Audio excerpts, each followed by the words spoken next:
শত্রুর সাথে সুকঠিন হয়ে যায়।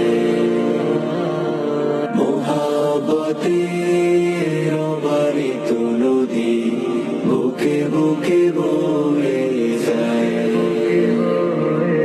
আবার তারাই শত্রুর সাথে সুকঠিন হয়ে যায়। গোলাপ চামেলি শিউলি